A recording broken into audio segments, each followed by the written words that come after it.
সুখদেব করিছে আলোচনা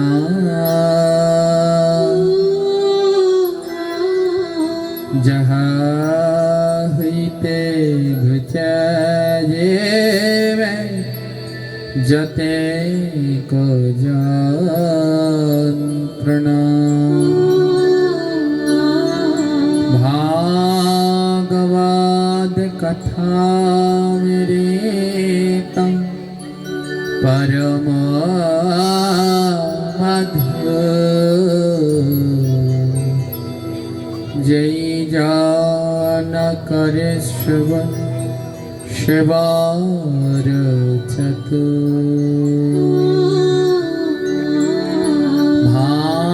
ভাগবত কথামৃতম যার কারণে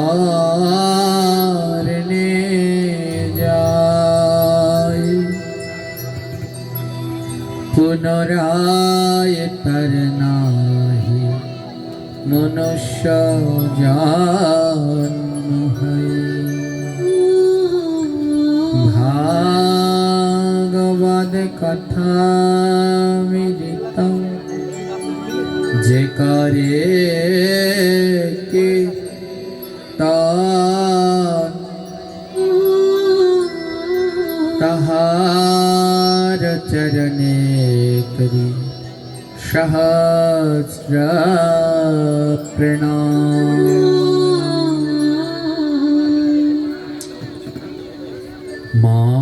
महता सेवा दरमाहो विमुक्ते तमोदावरय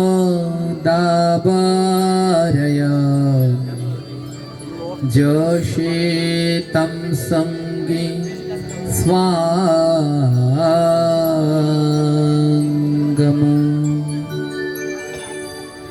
এই শ্লোকে ভগবান বললেন, এ জগতে ভক্তের সেবা দ্বারা মুক্তির দ্বার খুলে যায়, আর ভোগাসক্তের সেবা দ্বারা অন্ধকারের পথে নিয়ে যায়। হরি বল। খুব মন দিয়ে শুনবেন।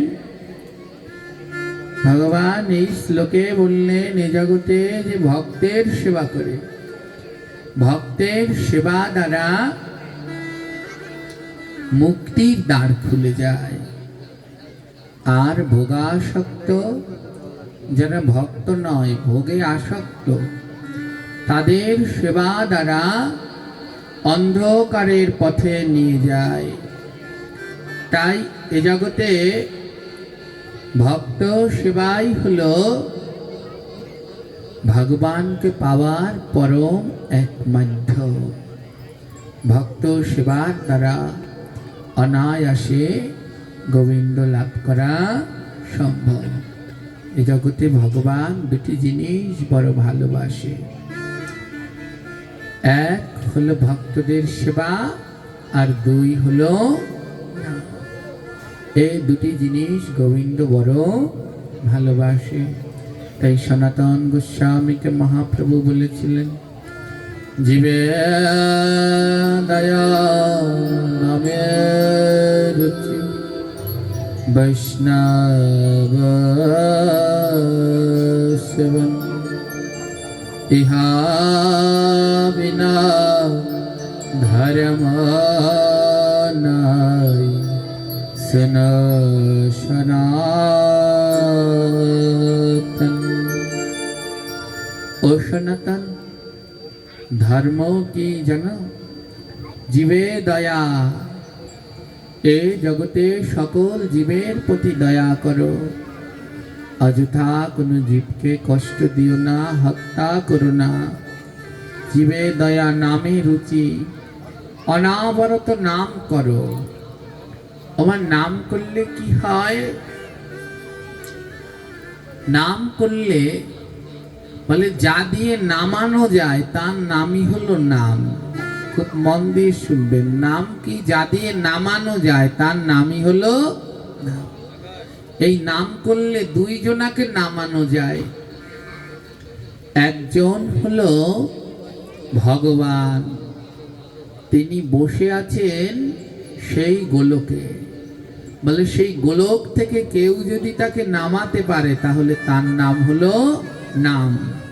নামে নামি নামে, নাম করে ভগবানকে নামিকে সেই গোলক থেকে নামানো যায়। আর নাম করলে আরেকজনাকে নামানো যায়, তার নাম হলো নামি। তখনই নামবে কখন? যখন মনের অহংকার যাবে। তাই আমি যে অহংকারের চূড়ায় বসে আছি, সেই অহংকারের চূড়া থেকেও যদি আমাকে কেউ নামাতে পারে তাহলে তার নাম হলো নাম। যে কথাটা বারবার রিপিট আসছে, এটা বন্ধ করার চেষ্টা করো।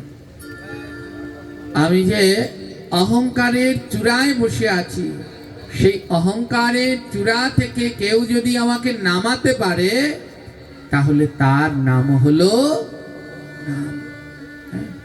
আকাশে এই বক্স ঘুরাও, ওই ওটার সাথে প্রতিধ্বনি।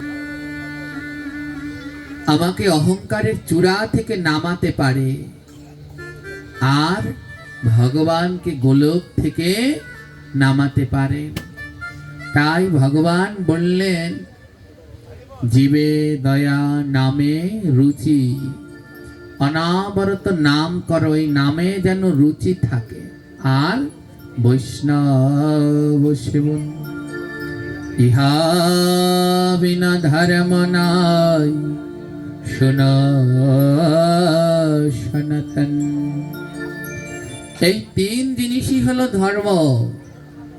তাই জীব হত্যা করো না, অনাবরত নাম করো, আর ভক্তদের সেবা করো। এ জগতে এই তিন কর্ম করে যেই যা, তার কাছে ধরা দেয় নন্দের নন্দ। এই তিন কর্ম যদি কেউ করতে পারে তাহলে তার কাছে ভগবান ধরা দেয়, অন্য সবার কাছে ধরা দেয় না। ধ্যান দিন মা, এ জগতে ভগবান তো সেই পেতে পারে যিনি অনাবরত শয়নে স্বপনে নিশি জাগরণে ভগবানের নাম করে যাচ্ছে। নাম করতে গেলে কোনো সূচি অসুচি কোনো কিছুর প্রয়োজন হয় না। অনাবরত শয়নে স্বপনে নিশি জাগরণে সদা সর্বদা নাম করা যায়। প্রভু বললেন, খাইতে শুইতে যথা নাম লয়, দেশ কাল পাত্র নাই সর্বসিদ্ধি হয়। খাইতে শুইতে যে জায়গায় বসে নাম লয় তারাই তো গোবিন্দের সেই অনন্ত কৃপা লাভ করতে পারে। নামের কোনো ভেদভাব নেই। এ জগতে মন্ত্র পাঠ করবেন, কোনো গ্রন্থ পাঠ করবেন, আপনাকে আগে শুদ্ধ হতে হবে, শুচি হতে হবে, তারপরে করতে পারবেন। আর ভগবানের নাম, তার কোনো ভেদভাব নেই। আপনি সকালবেলা ঘুম থেকে উঠে বাসি মুখে বাসি কাপড়েও নাম করতে পারেন। আপনি স্নান করতে গেলেন, বাথরুমে বসেও গোবিন্দের হরে কৃষ্ণ মহামন্ত্র জপ করলে কোনো অপরাধ হয় না। নাম যেইখানে করে সেই জায়গা অপবিত্র থাকলেও পবিত্র হয়ে যায়। নাম এমন এক বস্তু, সে অপবিত্রকেও পবিত্র করে দেয়। তাই এ জগতে যে এমন ভাবে ভগবানকে ডাকতে পারে, নাম করতে পারে, অনায়াসে সে গোবিন্দকে লাভ করতে পারে। আমা এক ভক্তের কথা শ্রবণ করুন। পুরাকালে গোবিন্দের এক পরম ভক্ত ছিলেন। ভগবানের এই পরম ভক্ত, ইনি জগন্নাথের বড় ভক্ত ছিলেন। এই ভক্তের নাম নিধুরাম। জগন্নাথের এক পরম ভক্ত ছিলেন নিধুরাম। নিধুরাম একটা দোকানে কাজ করতেন, একটা শেঠের দোকানে নিধুরাম কাজ করতেন। তো তার মনের ভিতরে বড় বাসনা যে একবার পুরীতে জগন্নাথ দর্শন করতে যাবেন। পুরীতে জগন্নাথ দর্শন করতে যাবে, কিন্তু বড় কাঙাল মা, অর্থ নেই, সম্পদ নেই, কোনো রকমে ওই শেঠের দোকানে একটু কাজ করে আর তা দিয়ে যা পায় তা দিয়ে কোনো রকমে সংসার টেনে টুনে চলে যায়। কিন্তু ওই সংসার খরচের মধ্যে তাও প্রতিদিন একটা করে পয়সা বাঁচায়, একটা করে পয়সা বাঁচায়। আগের দিনে ঘরে বাঁশের খুঁটি থাকতো, আর ওই খুঁটির মধ্যে সবাই ছোট করে একটুখানি কেটে ওর মধ্যে টাকা জমাতো। আর যখন ঘরের খুঁটি পরিবর্তন করত তখন ওই টাকাগুলো বের করত। তো নিধুরাম এ জীবন ধন্য তো তখন হয় যখন তীর্থ ভ্রমণ করা যায়। আমরা মানব জন্ম পেয়ে এক জায়গায় অর্থ করতে করতে, সংসার করতে করতে এ জগতে ভগবানের কিছুই দর্শন করা হলো না। এই মায়া জালের মধ্যে একবার যিনি জড়িয়ে যায়, এই সংসার একটা মায়া জাল, একবার জড়িয়ে গেলে এর ভিতর থেকে বেরিয়ে ভগবানের কর্ম করা ভারী কঠিন। কিন্তু তার মধ্যে দিয়ে যিনি চেষ্টা করতে পারে তিনি সর্বশ্রেষ্ঠ। এই সংসার জালের মধ্যে থেকে যিনি ভগবানের কর্ম করার চেষ্টা করতে পারে তিনি সর্বশ্রেষ্ঠ।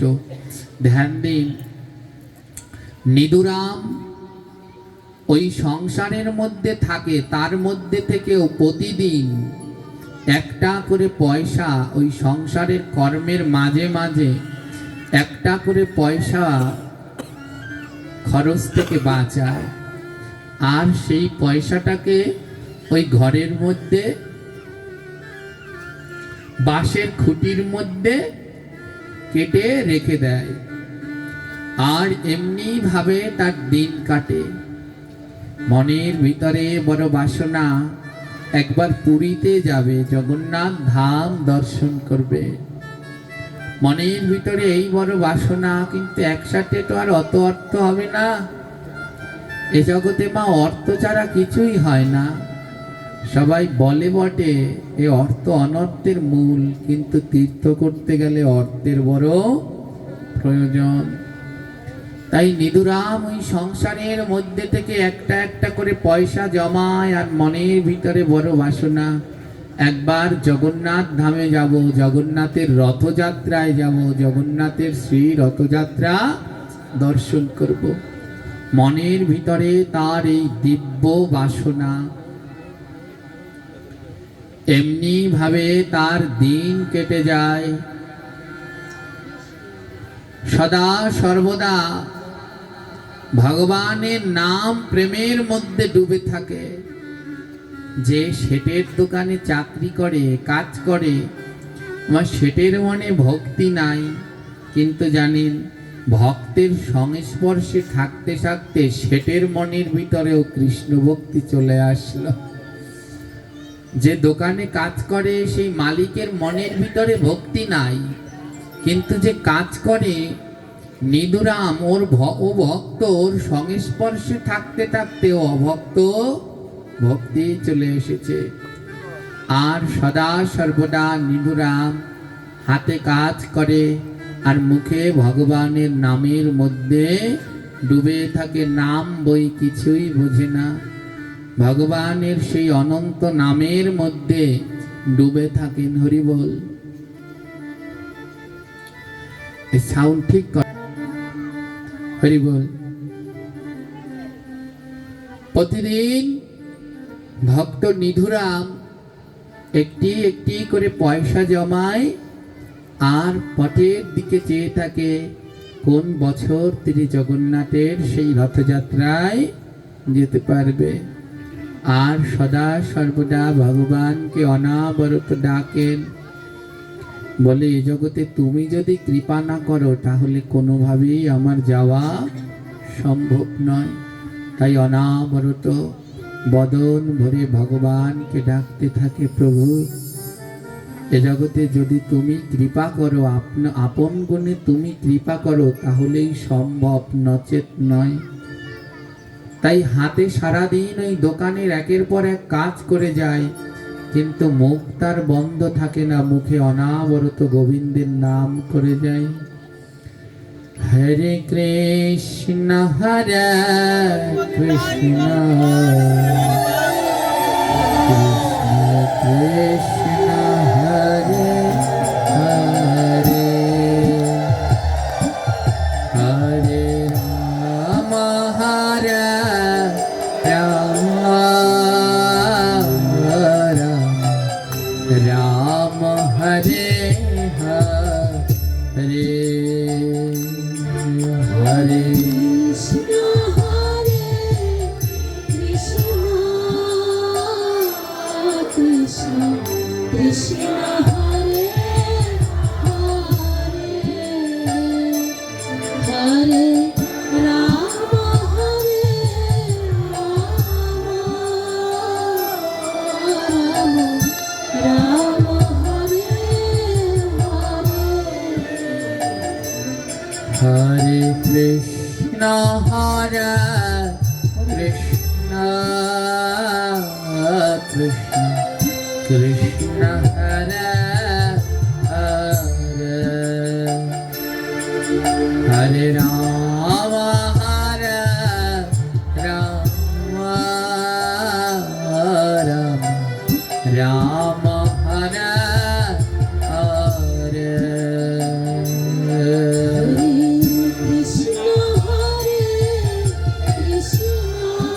সবাই মিলে উচ্চ স্বরে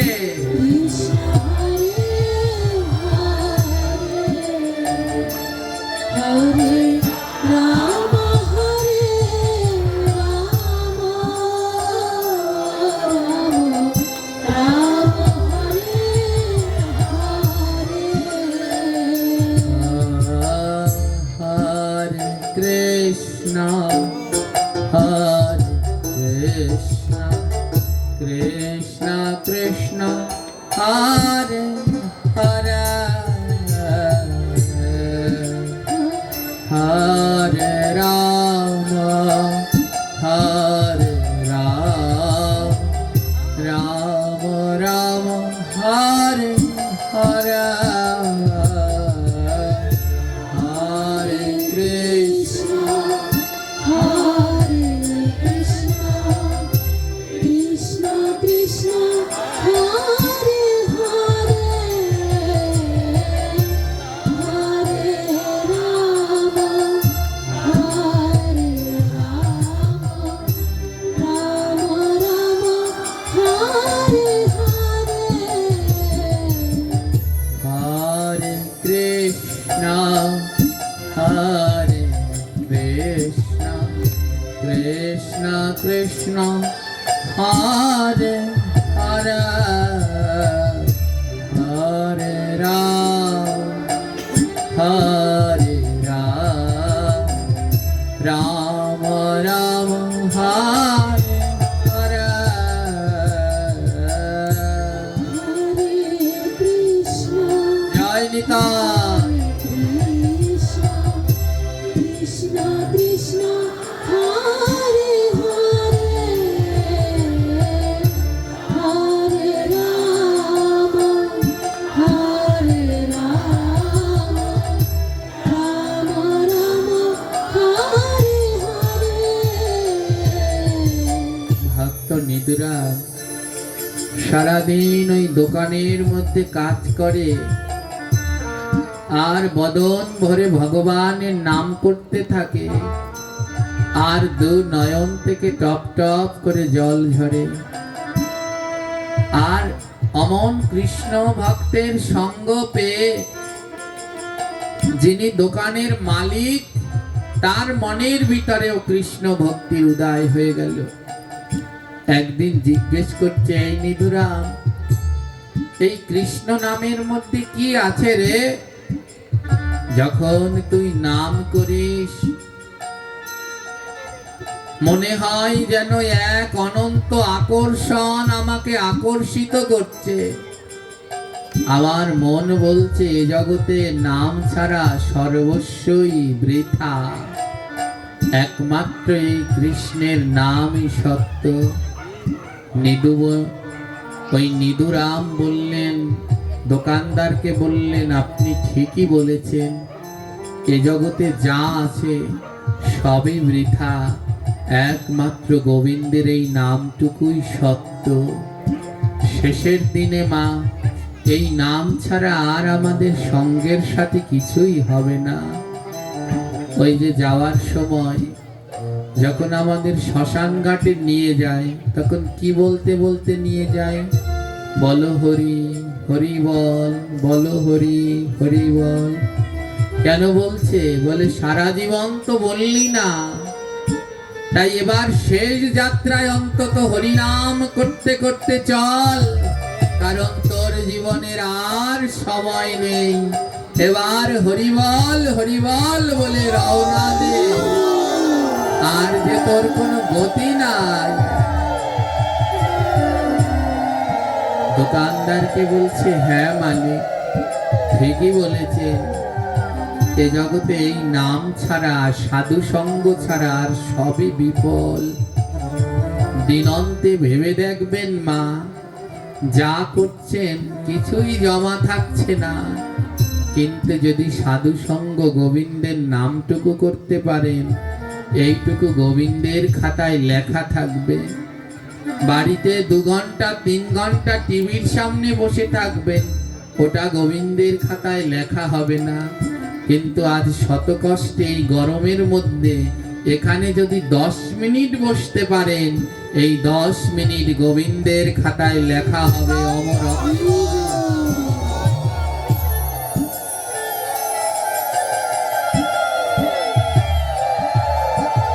ভক্ত নিধুরাম এমনি করে নামের মধ্যে ডুবে থাকেন, নাম বই কিছু তাকে স্পর্শ করতে পারে না। তাই মহাজন বললেন, আশ্রয় করিয়া ভজে তারে কৃষ্ণ নাহি ত্যাজে, আর সব মরে অকারণ।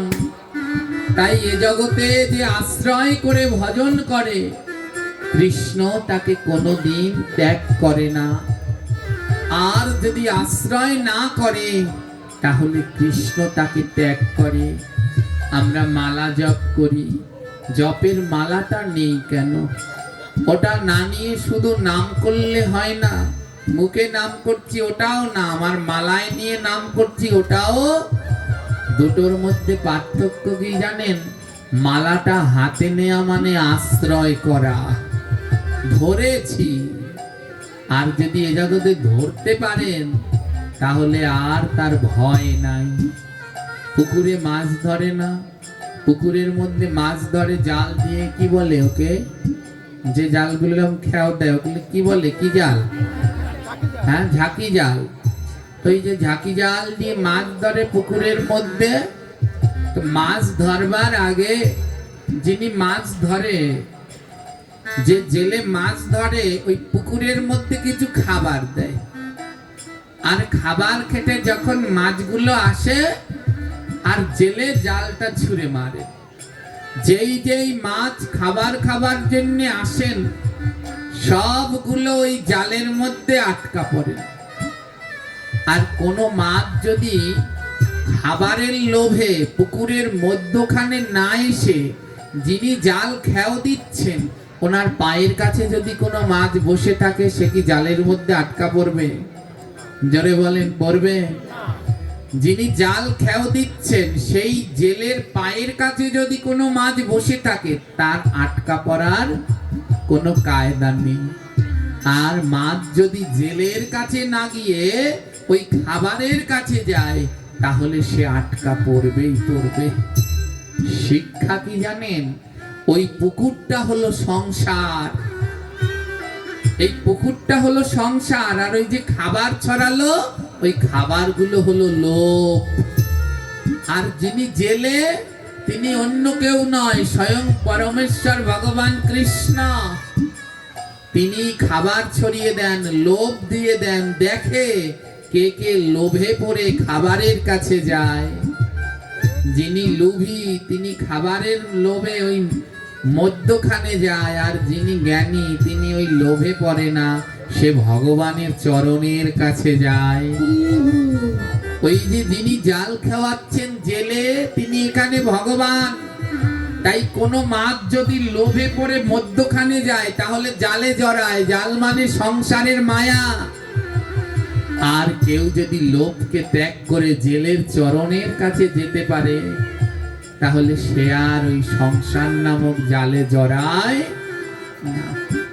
ওমা, তাই এই সংসার নামক সমুদ্রে ভগবান বারবার ওরকম লোভ নামক চারা বিছায়। যে মাছ ধরতে কি বলে, চারা দেয়, খাবার দেয়। ভগবান বারবার ওই কুকুর নামক সংসারে বারবার লোভ দিয়ে দেয়। আর আমরা মানব জাতি সেই লোভে পড়ে বারবার ওই পুকুরের মধ্যে ছুটে যায়। আর যখনই ওই খাবারের লোভে, মায়া, বিভিন্ন লোভ, কাম, ক্রোধ, কত কি লোভ, বারবার ওখানে যাই আর সংসার নামক জালের মধ্যে জড়িয়ে পড়ি। আর এ জগতে যার ভিতরে কোনো লোভ নাই তিনি আর ওই মাছ নদীতে যায় না, তিনি সোজা জেলের চরণের কাছে যায়। অর্থাৎ তিনি ভগবানের চরণের কাছে যায়। আর যে একবার ভগবানের চরণের কাছে যায় তার আর কোনো ভয় থাকে না, সে আর সংসার নামক জালের মধ্যে জলায় না। তাই হে কৃষ্ণ ভক্তগণ, এ জগতে আশ্রয় করুন, ওই গোবিন্দের চরণ ধরুন, তার নাম ধরুন, নামের মালা ধরুন, অনায়াসে এই সংসার জ্বালা থেকে আপনি মুক্তি লাভ করবেন।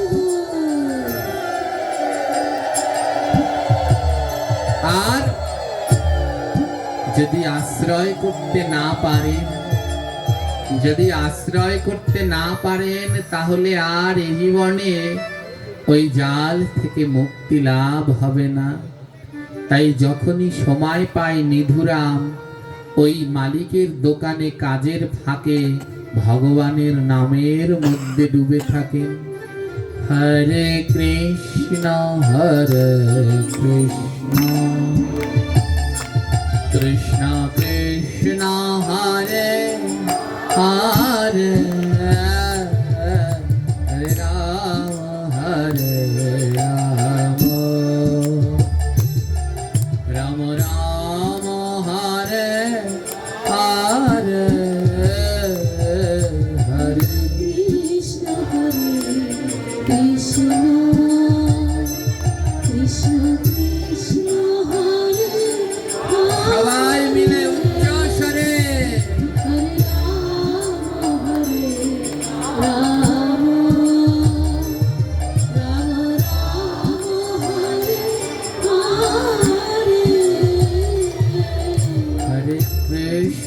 হরে কৃষ্ণ কৃষ্ণ কৃষ্ণ হরে হরে, হরে রাম রাম রাম হরে হরে, কৃষ্ণ কৃষ্ণ কৃষ্ণ কৃষ্ণ হরে হরে, হরে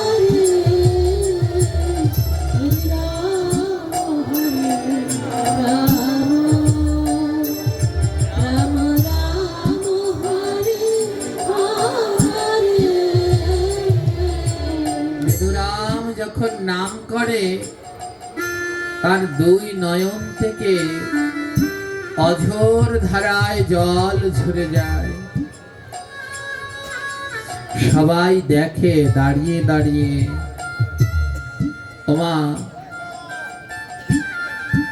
যারা ভগবানের এই নাম শ্রবণ করে দেখবেন যখন নাম কীর্তনের আসরে যাবেন, যারা শ্রবণ করছেন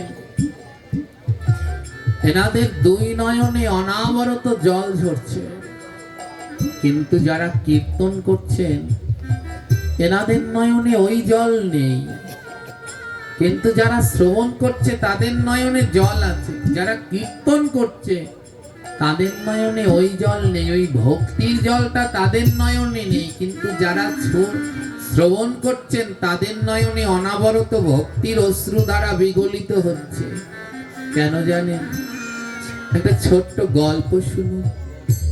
এক মা গ্রামে থাকে, বিধবা এক মা, একমাত্র সম্বল তার একমাত্র ছেলে। তো ছেলে চাকরি পেয়েছে, চাকরি পেয়ে ছেলে শহরে চলে গেছে। আর ছেলে যখন শহরে চলে গেল, বিকট শব্দে পাঠ করা যায়, শহরে চলে গেল। হরে কৃষ্ণ। এক বিধবা মা, তার একমাত্র ছেলে, সে বাহিরে থাকে, চাকরি পেয়েছে, শহরে চলে গেছে। আর যখন শহরে চলে গেল, ওই ছেলে একটা চিঠি পাঠিয়েছে। অনেকদিন ধরে ছেলেকে দেখে না, তো ছেলে যখন চিঠি পাঠালো, মায়ের আনন্দ আর ধরছে না যে আমার ছেলে চিঠি পাঠিয়েছে। কিন্তু মা গ্রামের মানুষ তো পড়তে জানে না।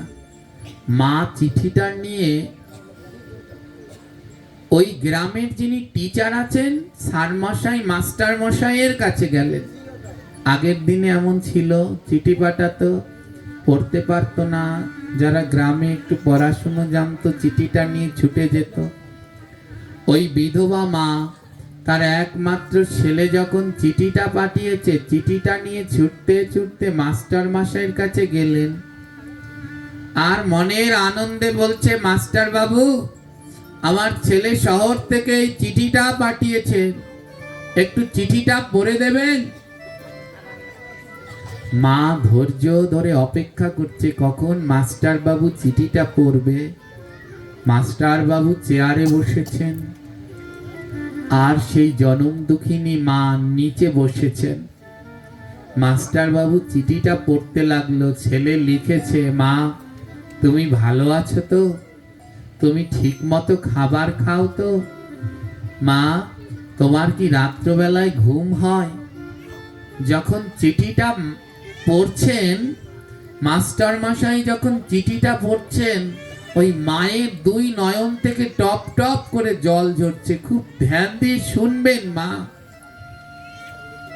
এর অর্থ বোঝার চেষ্টা করুন। মাস্টার মশাই যখন চিঠিটা পড়ছে, মা কাঁদছে, কিন্তু মাস্টার মশাই কাঁদছে না। শিক্ষা কি বলতে পারেন? যিনি চিঠিটা পড়ছেন তিনি কাঁদছেন না, কিন্তু যিনি শ্রবণ করছেন তিনি কাঁদছেন। তার দুই নয়নে অনাবরত জল ঝরছে। এখানে ওই মাস্টার মশাই আর মা হলো শ্রোতা আর বক্তা। যিনি বক্তা তিনি পড়তে জানেন, কিন্তু তার মনের ভিতরে মায়ের মতো ওই প্রেম নেই। তার মনের ভিতরে মায়ের মতো ওই প্রেমটা নেই, কিন্তু যিনি শ্রোতা তার ভিতরে তো সেই প্রেম আছে। তাই শ্রোতার দুই নয়ন দিয়ে অনাবরত ভগবানের নামে অশ্রু বিগলিত হচ্ছেন, কিন্তু যিনি পড়ছেন তার ভিতরে সেই প্রেমটা নেই। তাই আজ নিদুরাম যখন, ওই অন্যরা সবাই যখন নাম গাইছেন, যিনি গাইছেন তার নয়নে জল নেই, কিন্তু নিদুরাম নাম শ্রবণ করতেই তার নয়নে অনাবরত জল ঝরে।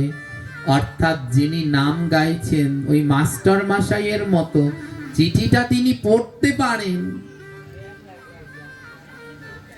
কিন্তু ওই ছেলে আর মায়ের ভিতরে যে প্রেম, এটা মাস্টার মশাই বুঝতে পারেনি। অর্থাৎ ভক্ত এবং ভগবানের মধ্যে যে প্রেম, যিনি আলোচনা করেন বক্তা, তিনি পড়তে পারেন, কিন্তু ভক্ত এবং ভগবানের প্রেম তিনি বুঝতে পারেন না।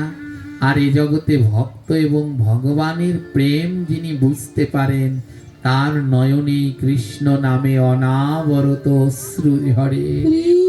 আর এ জগতে সেই গোবিন্দ পায় যার নয়নে কৃষ্ণ নামে অশ্রু বয়।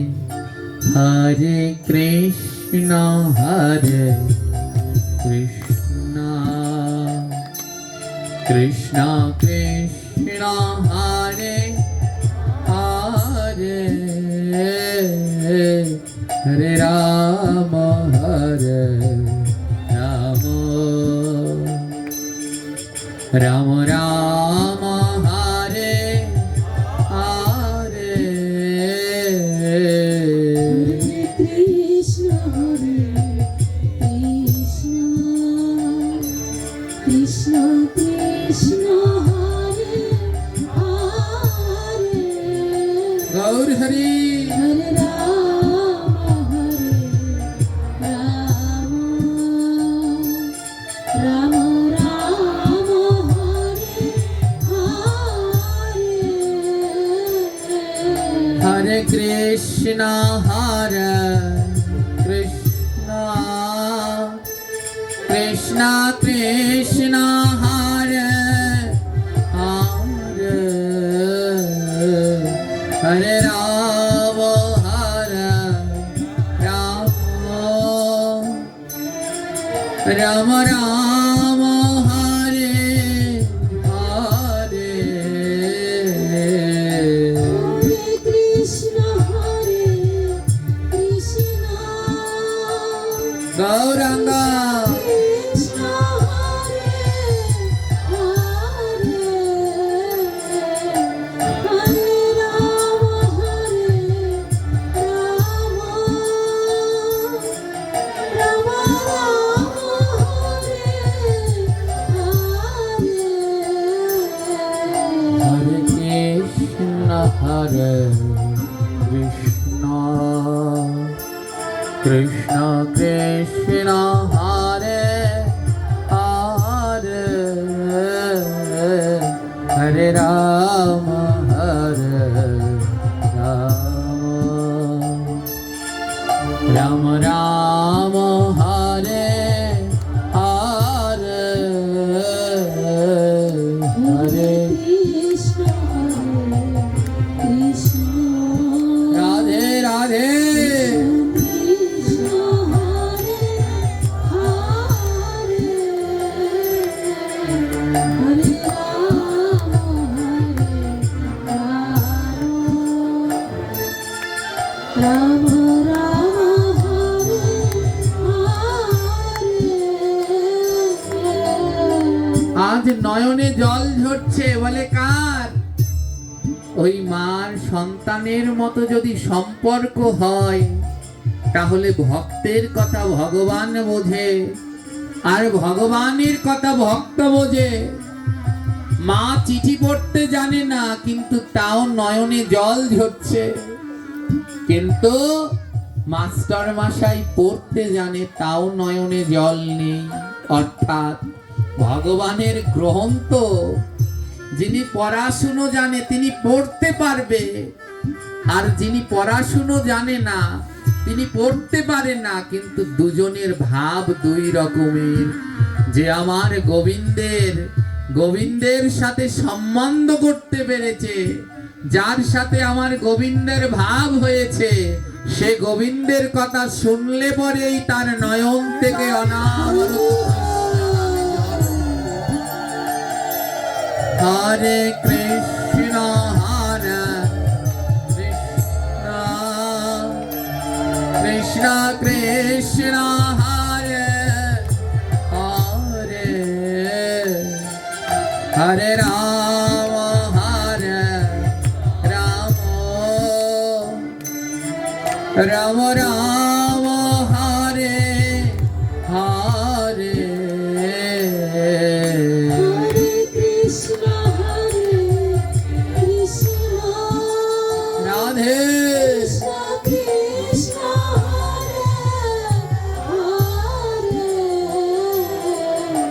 হরে রাম হরে রাম,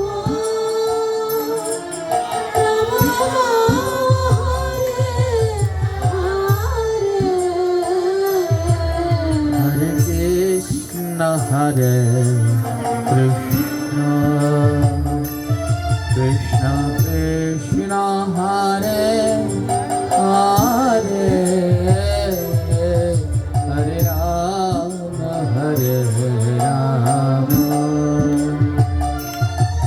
রাম রাম হরে হরে কৃষ্ণ কৃষ্ণ কৃষ্ণ কৃষ্ণ হরে হরে হরে রাম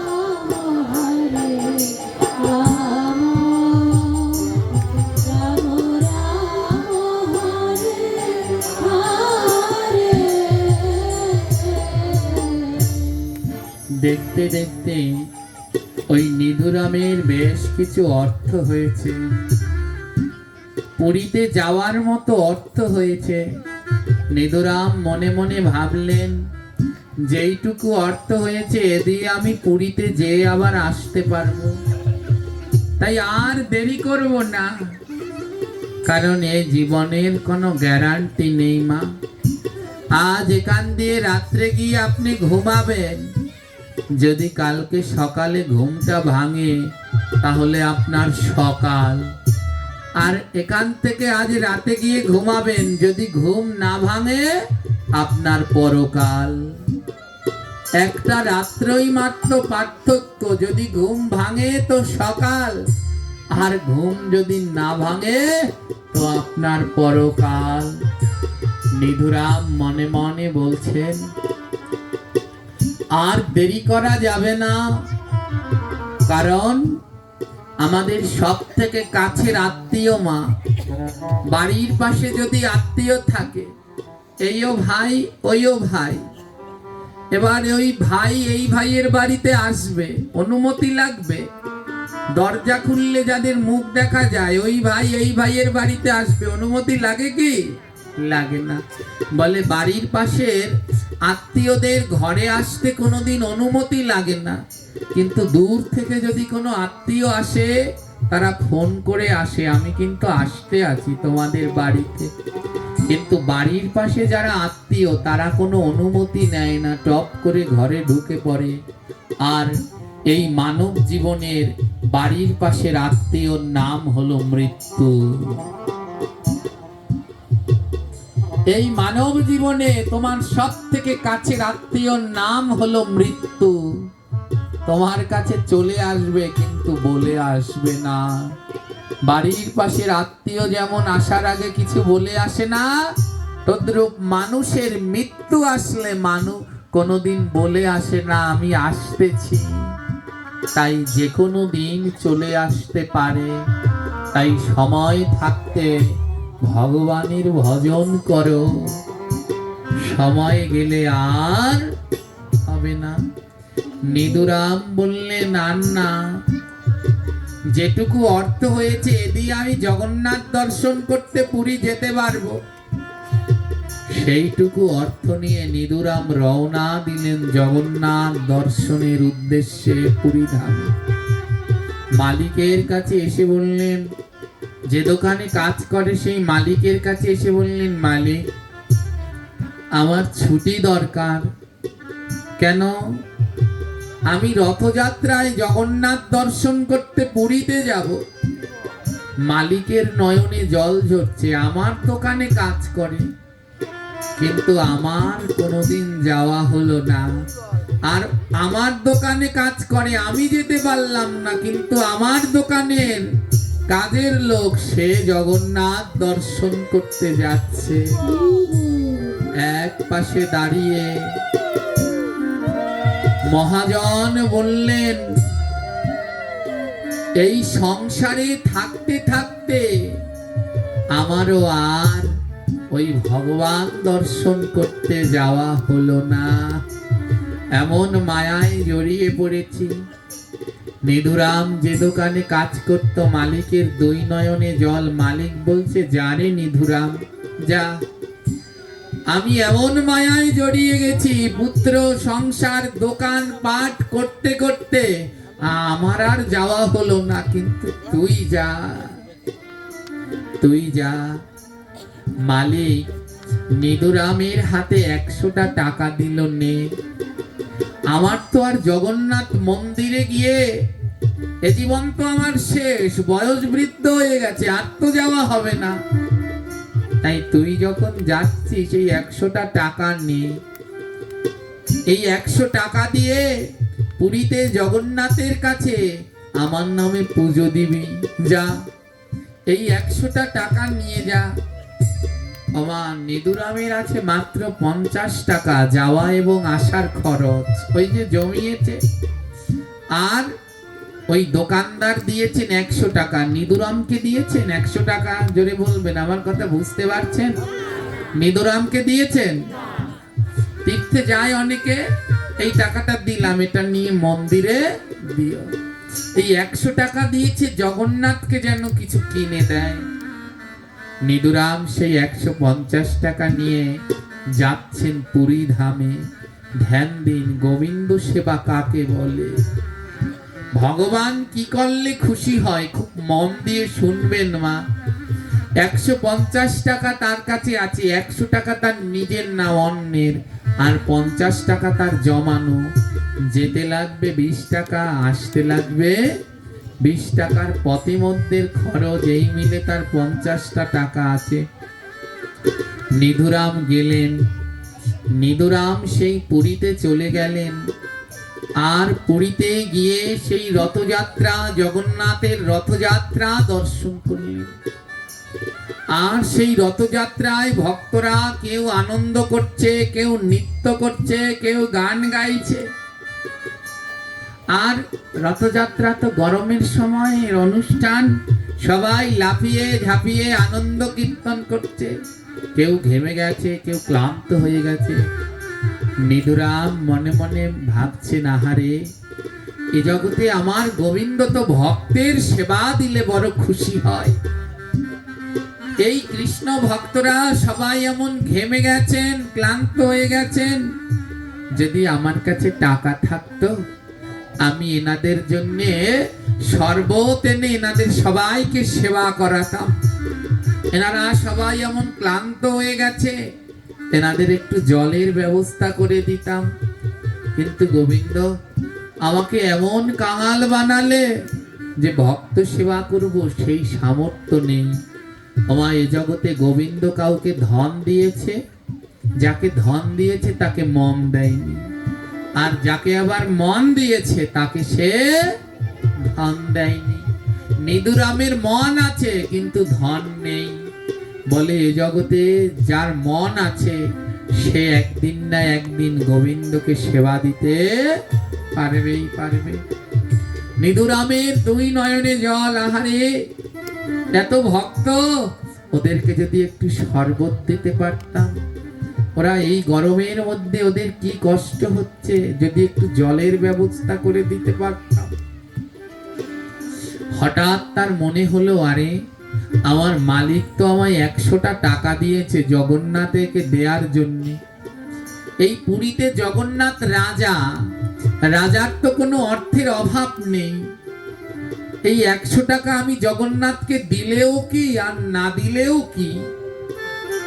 নিদুরাম মনে মনে বলছে, এই 100 টাকা থেকে আমি 10টা টাকা নিয়ে যাই, আর 100 টাকা থেকে আমি 10টা টাকা নিয়ে এই ভক্তদেরকে সেবা করাই। রাজাও জানতে পারবে না, কেউ তো জানতে পারবে না, টাকা তো আমার কাছে দিয়েছে। নিদুরাম ওই 100 টাকা থেকে মা 10টা টাকা নিয়ে দোকান থেকে ফলের রস, শরবত কিনে ওই কৃষ্ণ ভক্তদের সেবা করাচ্ছে। আর ওই গরমের ভিতরে ভক্তরা যখন সেই ফলের রস পাচ্ছে, সবাই বলছে, আহা, যেন প্রাণ ফিরে পেলাম, কি তৃপ্তি, কি আনন্দ। এক একজনের কাছে এক এক গ্লাস নিয়ে যাচ্ছে, সবার মুখে হাসি। নিদুরাম বলছে, আহা, যদি আমার আরো কিছু টাকা থাকতো, আমি আরো কিছু ভক্তদের সেবা দিতাম। ওমা 100 টাকা দিয়ে কয় টাকা নিলেন? যখন ওই 10 টাকার শরবত কিনে সবাইকে দেয়া শেষ হয়ে গেল, আবার মনে মনে ভাবছেন আরো 10টা টাকা নেই। জগন্নাথ তো মালিক তো আর জানতে পারবেন না, জগন্নাথ তো আর মালিককে গিয়ে বলবে না, জগন্নাথের তো কোনো অভাব নেই, কিন্তু ভক্তদের কষ্ট হচ্ছে। ভক্ত সেবা কি মা, বড় মন দিয়ে শুনুন। এ জগতে যারা প্রকৃত ভক্ত তারা ভক্তদের সেবা করাতে বড় আনন্দ পায়।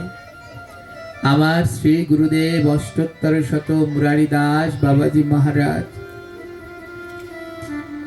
তিনি একবার কোনো এক হরি কথায় কেঁদে কেঁদে বলেছিলেন, আমি বৃন্দাবনে রাধা মুরারি মোহন সেবা কুঞ্জ করলাম। ভক্তদের অনুরোধ করেছিল আমার এই শ্রীমন্দিরে যদি কেউ যায়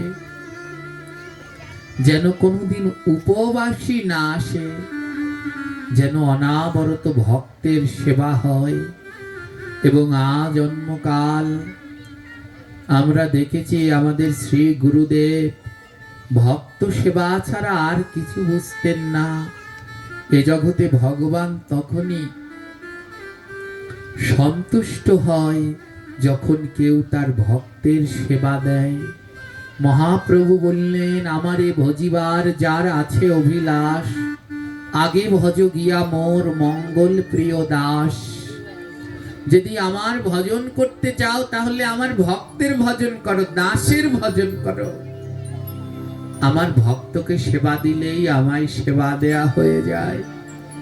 নিদুরাম বললেন, ওখান থেকে আর 10টা টাকা নেই, 80 টাকা জগন্নাথকে দেব।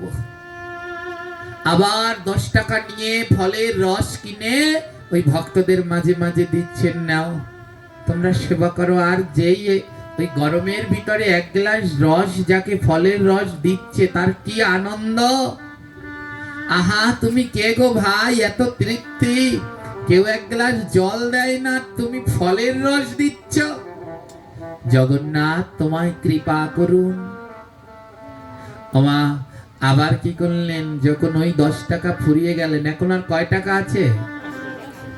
এবার ও মনে মনে বলছে, না আমার 20টা টাকা নেই। আবার 20টা টাকা নেই, 60 টাকা জগন্নাথকে দিয়ে দেব। আবার 20 টাকা নিয়ে ফলের রস কিনে ভক্তদেরকে দিচ্ছেন, সবার সে কি তৃপ্তি! ও আবার মনে মনে বলছেন, যেই ওই 20 টাকাও ফুরিয়ে গেল, এখন আছে আর কয় টাকা?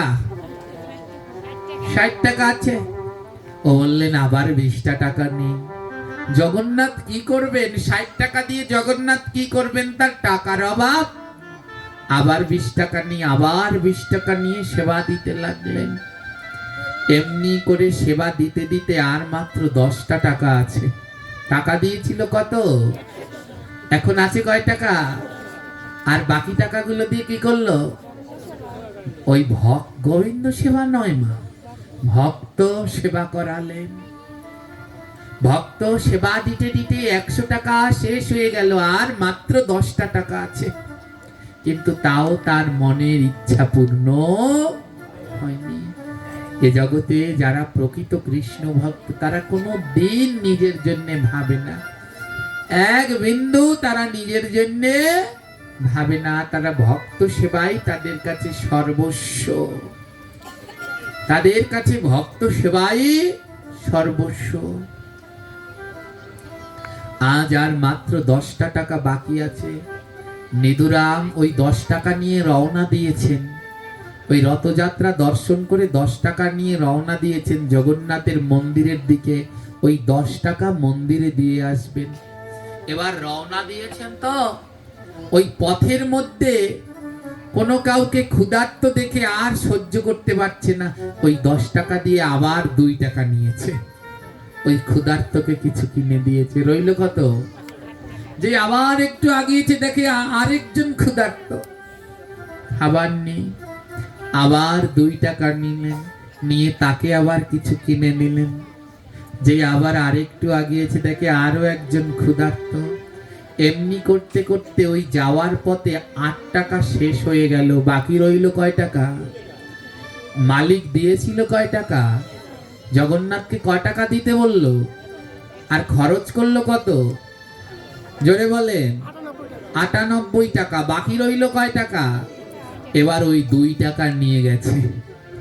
এবার ওই 2 টাকা নিয়ে জগন্নাথকে প্রণাম করে দিয়েছে, জগন্নাথ ক্ষমা করে দিও, আমার মালিক 100টা টাকা দিয়েছিল, বলেছিল এটা প্রণাম করে জগন্নাথকে দিতে, কিন্তু মালিক ওই ভক্তদের কষ্ট দেখে আমি আর সহ্য করতে পারলাম না, আমি 98 টাকা ভক্তদেরকে সেবা করিয়েছি, তুমি দয়া করে এই 2 টাকা গ্রহণ করো।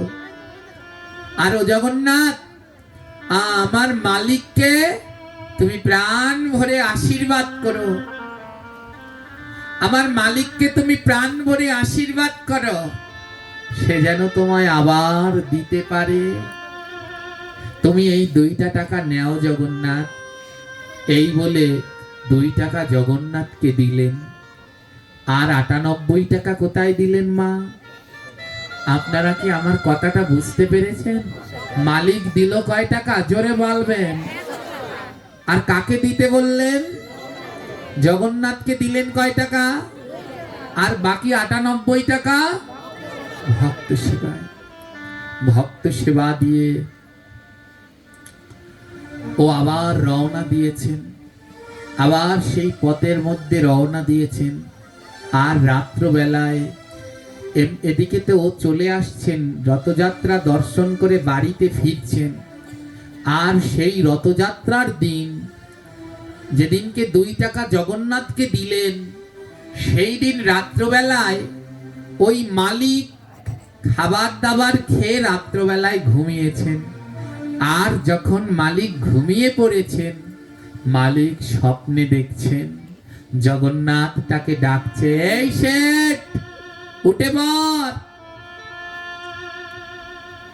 লাফ দিয়ে উঠে পড়লেন শেঠজি।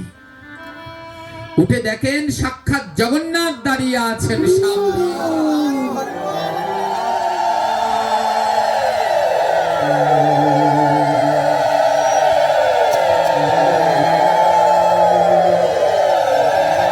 এ আমি কি দেখছি?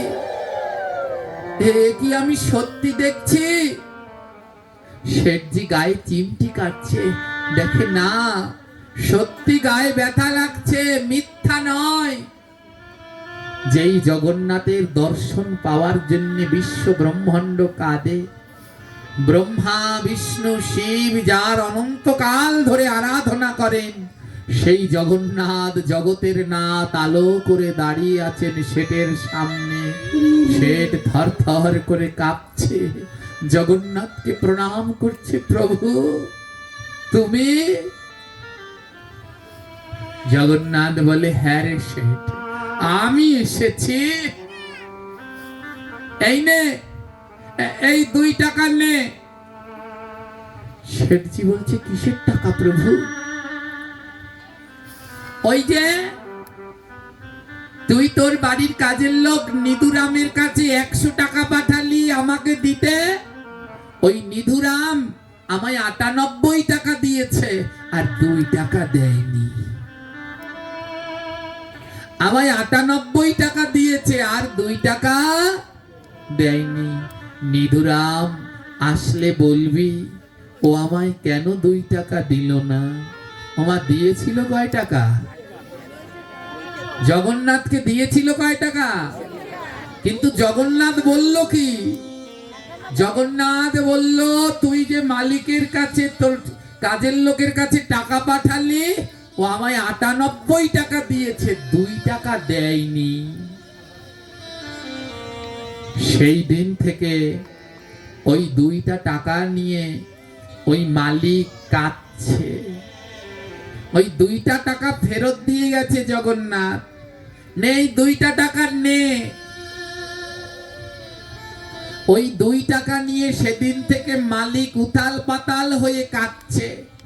যখন নিধুরাম ফিরে এসেছে, নিধুরামকে জড়িয়ে ধরেছে, ও নিধুরাম, তুমি সারা জীবন আমার দোকানে কাজ করেছো, কোনোদিন কোনো অসৎ কিছু করনি। ও নিধুরাম, আমি তোমাকে 100 টাকা দিলাম, জগন্নাথকে তুমি 98 টাকা দিলে, 2 টাকা দিলে না কেন? তুমি তো এমন নও মরে গেলেও তো তুমি কোনোদিন কোনো অর্থ নিতে না। ও নিধুরাম, নিধুরাম বলছে, মালিক আমি কিছু বুঝতে পারছি না। শেঠজি বলছে, জানো নিধুরাম, যেদিন রথযাত্রা শেষ হলো ওদিন রাতে আমি স্বপ্নে দেখলাম আমার কাছে জগন্নাথ এসে দাঁড়িয়েছেন, আর সেই 2 টাকার কয়েনটা বের করে দিলেন। দেখো নিধুরাম, জগন্নাথ আমাকে এই 2 টাকা দিয়ে গেছে, আর দিয়ে বলেছে আমার 2 টাকা লাগবে না। বলেছে 98 টাকা দিয়েছে আর 2 টাকা দেয়নি। আমি জগন্নাথের কথা বুঝতে পারিনি নিধুরাম, তুমি কেন জগন্নাথকে 2 টাকা দাওনি? নিধুরাম বুঝতে পারলেন, নিধুরামের 2 নয়ন থেকে জল ঝরছে। নিধুরাম বলছে, মালিক আসল সত্যি কি জানেন, আমি জগন্নাথকে 2টা টাকা দিয়েছি আর 98 টাকা দেইনি। 98 টাকা দিয়ে আমি ভক্তদের সেবা করিয়েছি, আর 2 টাকা আমি জগন্নাথের মন্দিরে দিয়েছি।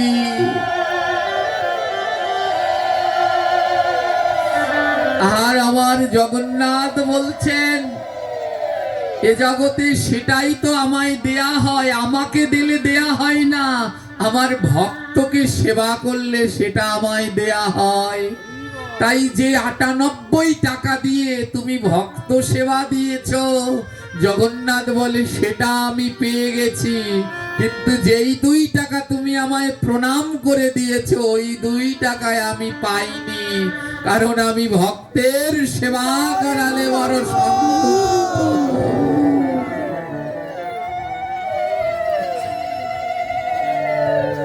নিধুরাম কাঁদছে, ও প্রভু, আমি তো তোমায় 2 টাকা দিলাম আর 98 টাকা দিয়ে তোমার ভক্তের সেবা করালাম। জগন্নাথ বলে, ওই 98 টাকা আমি পেয়েছি, কিন্তু যে 2 টাকা তুমি আমার প্রণাম করে আমার থালে দিয়েছো ও 2 টাকা আমি পাইনি, ও 2 টাকা আমি পাইনি। নিধুরাম ধুলায় গড়াগড়ি দিয়ে কাঁদছেন। আর হঠাৎ নিধুরামের বোধ জাগলো, ও প্রভু, এ তোমার কেমন লীলা গো? সারা জীবন কাঁদলাম আমি, সারা জীবন ডাকলাম আমি, সংসার খরচ থেকে 1 পয়সা বাঁচিয়ে জগন্নাথকে দর্শন করতে গেলাম আমি, তোমার ওই শ্রীক্ষেত্রে এত কষ্ট করে গেলাম আমি, আর আমি তোমার পুরীতে গিয়েও তোমার দর্শন পেলাম না। আর যেই শেঠজি তোমায় ডাকেনি, যেই শেঠজি পুরীতে যায়নি, তুমি তাকে এসে দর্শন দিয়ে গেলে। জগন্নাথ বলে, এ জগতে যে ভক্তের সেবা দেয়, যে ভক্তের সেবার জন্য 1 পয়সা দেয়, তার কোনো সময় গয়া কাশী বৃন্দাবন যেতে হয় না। আমি কৃষ্ণ তাকে বাড়ি এসে দর্শন দিয়ে যাই।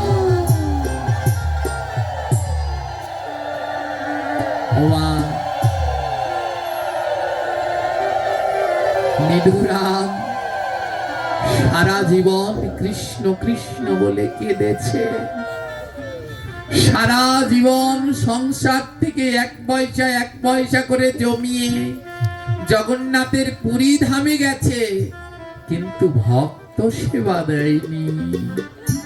আর ওই শেঠজি কৃষ্ণ নাম করেনি, পুরীতেও যায়নি, 100টা টাকা দিয়েছিল জগন্নাথকে দেবার জন্যে, কিন্তু ভাগ্যক্রমে 98 টাকা ভক্তের সেবায় লেগেছে।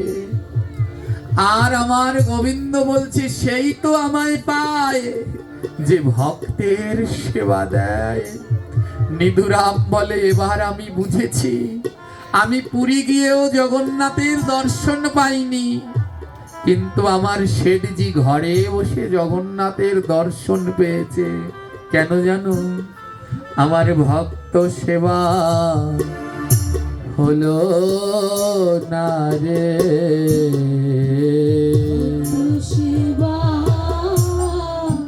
হলো না রে। আমার ভক্ত সেবা হলো না রে। ভক্ত শিবা হলো না আমার মানব জীবন যায় চলে যা, ভক্ত সেবা হলো না রে। মানব জীবন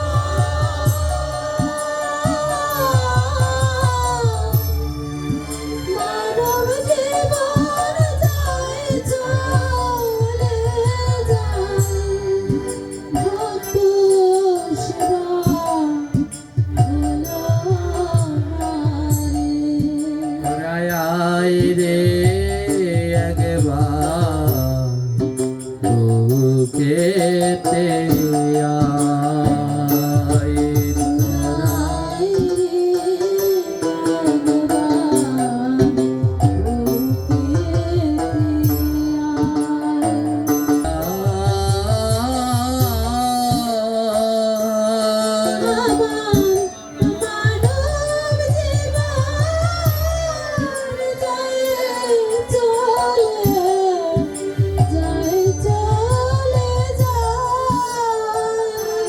তোরা আয় রে আমার বুকে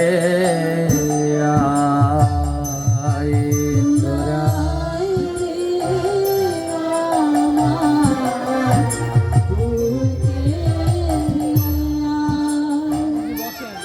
আমি এমন জন্ম আর কবে পাবো।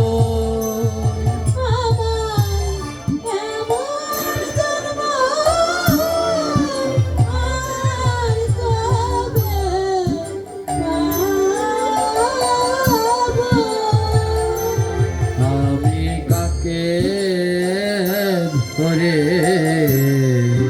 প্রাণ জুড়াবো।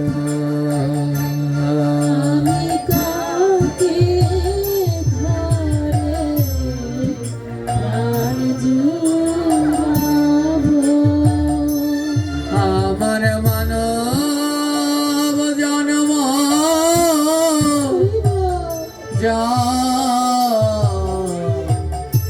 যায় চলে যা।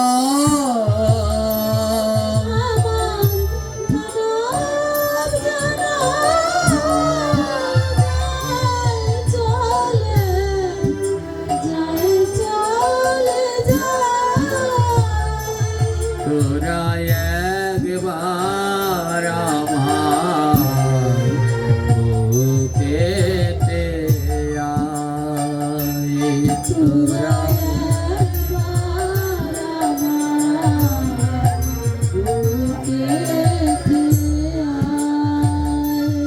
আমার ভক্তের সেবা হলো হলো না রে।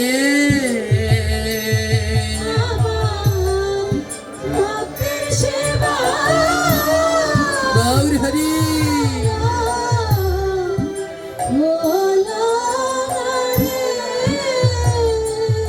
আমার বৈষ্ণব সেবা হলো হলো না রে। বৈষ্ণব সেবা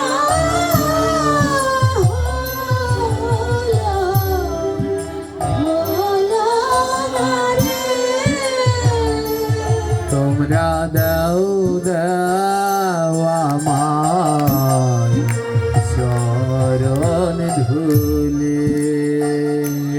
তোমরা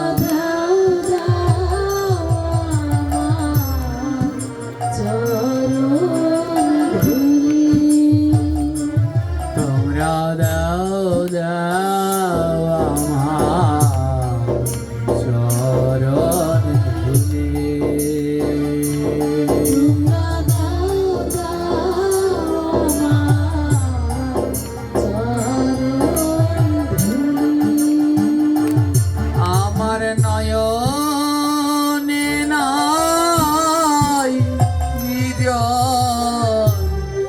হৃদয়ে নাই ভক্তি।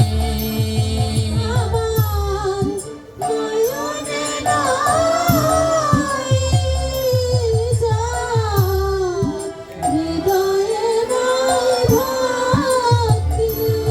আমার নয়নে নাই জল, হৃদয়ে নাই ভক্তি। আমার নয়নে নাই যায়, হৃদয়ে নাই ভক্তি। আমি কেমন করে পাবো বলো মুক্তি। আমি কেমন করে ভক্তি। আমি কেমন করে পাবো বলো মুক্তি। আমি কেমন করে পাবো বলো ভক্তি। ভক্ত, আমার নয়নে জল নাই, হৃদয়ে ভক্তি নাই, আমি কেমন করে মুক্তি পাবো? আমার তো ভবে আর কোনো গতি হবে না। ওই শেঠজি কাচ্ছে গড়াগড়ি দিয়ে, আর কাজের লোক নিদুরামও কাচ্ছে গড়াগড়ি দিয়ে। শেঠজি বলে, হে গোবিন্দ, সারা জীবনে কোনো দান ধ্যান করলাম না, 100টা টাকা পাঠালাম তোমার জন্য, তাও ভক্তের সেবায় দেইনি, তোমায় দিয়েছিলাম। ভাগ্য করে 98 টাকা লেগেছে ভক্তের সেবায়। ওই 98 টাকা লেগে যদি তোমার একবার দর্শন পাওয়া যায়, সারা জীবন যা রোজগার করলাম এ দিয়ে যদি ভক্তের সেবা দিতাম, না জানি আমি কত কি পেতাম।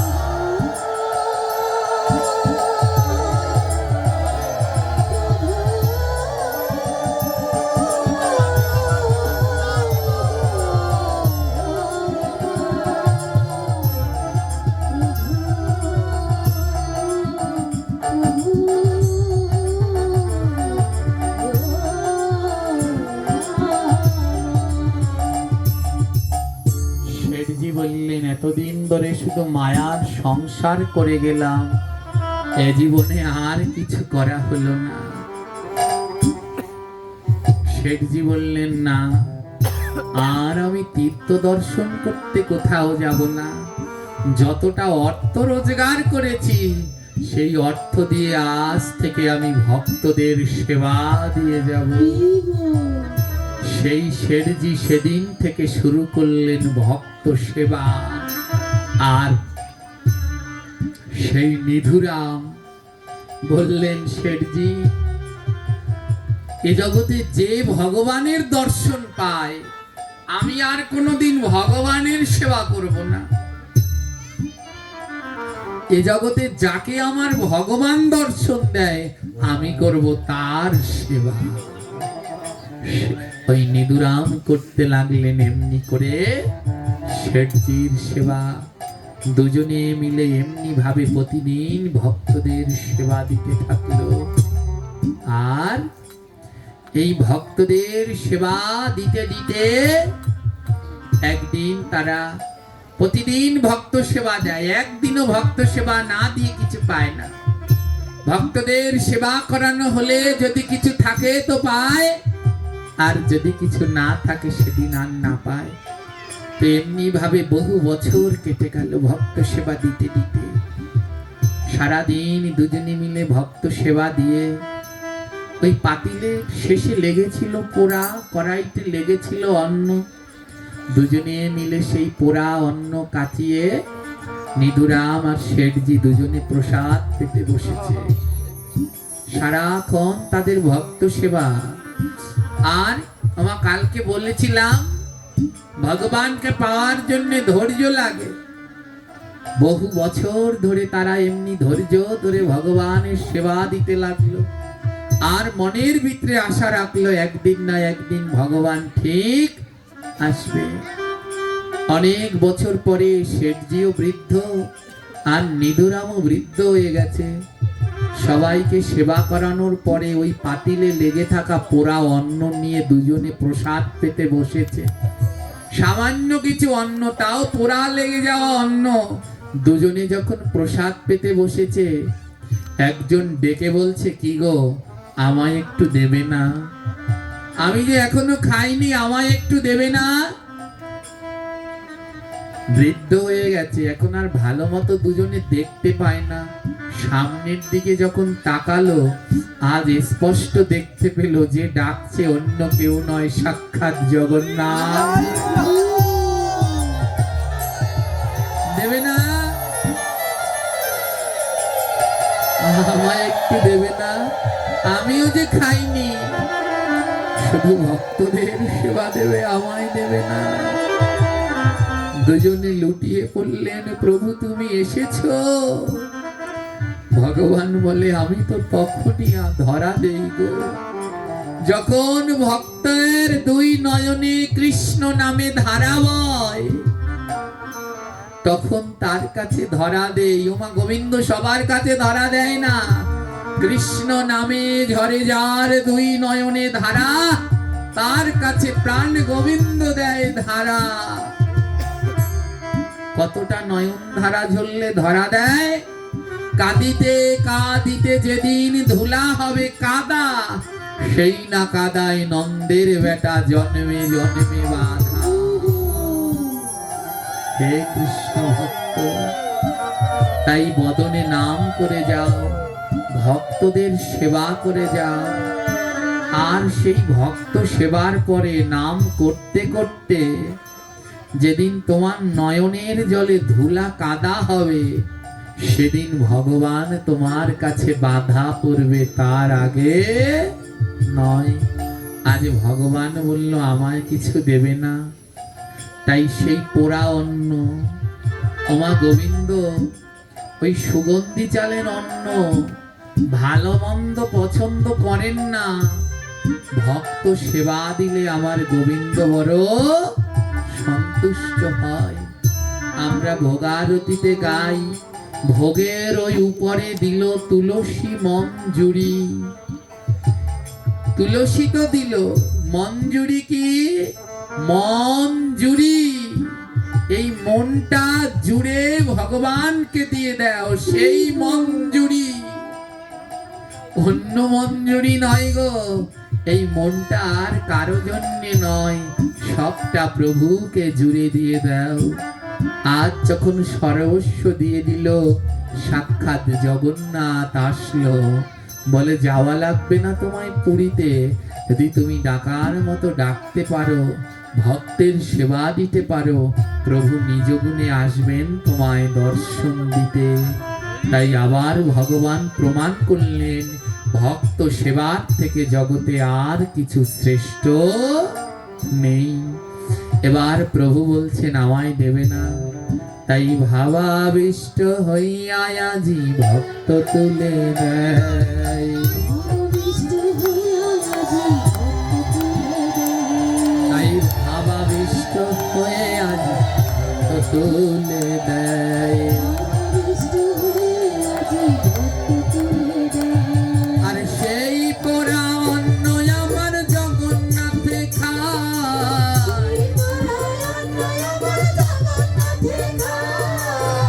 সেই পোড়া অন্ন আমার জগন্নাথে খায়। আবার তাহা দেখি নর নারী জয় ধ্বনি দেয়।